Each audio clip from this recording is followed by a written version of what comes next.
ഖേദ സത്യാഗ്രഹം. ബ്രിട്ടീഷ് ഭരണകാലത്ത് സ്വാതന്ത്ര്യ പ്രസ്ഥാനത്തിന്റെ ഭാഗമായി ഇന്ത്യയിലെ ഗുജറാത്തിലെ ഖേദ ജില്ലയിൽ കർഷകർ നികുതി ഇളവ് ആവശ്യപ്പെട്ട് നടത്തിയ സത്യാഗ്രഹ സമരമായിരുന്നു ഖേദ സത്യാഗ്രഹം. 1918 മാർച്ചിലാണ് ഇത് നടന്നത്.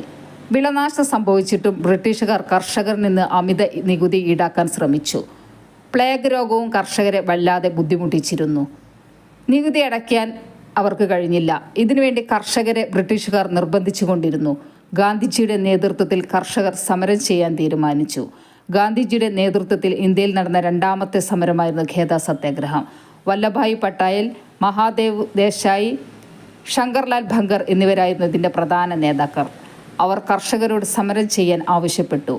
ഗുജറാത്തികൾ മാത്രം പങ്കെടുത്തൊരു സമരമാക്കി മാറ്റുകയായിരുന്നു അവരുടെ ലക്ഷ്യം. നികുതി ഒഴിവാക്കണമെന്ന് ആവശ്യപ്പെട്ട് അവർ ഒരു നിവേദനം സമർപ്പിച്ചു. സർക്കാർ ഇത് അംഗീകരിച്ചില്ല. നികുതി അടച്ചില്ലെങ്കിൽ കൃഷിനിലങ്ങൾ കണ്ടുകെട്ടുമെന്നും കർഷകരെ അറസ്റ്റ് ചെയ്യുമെന്നും സർക്കാർ അറിയിച്ചു. ഭൂമി പിന്നീട് തിരിച്ചു കിട്ടില്ല എന്നും പ്രഖ്യാപിച്ചു. ഗുജറാത്ത് സഭ എന്നൊരു സംഘടനയാണ് സത്യാഗ്രഹത്തിന് നേതൃത്വം നൽകിയത്.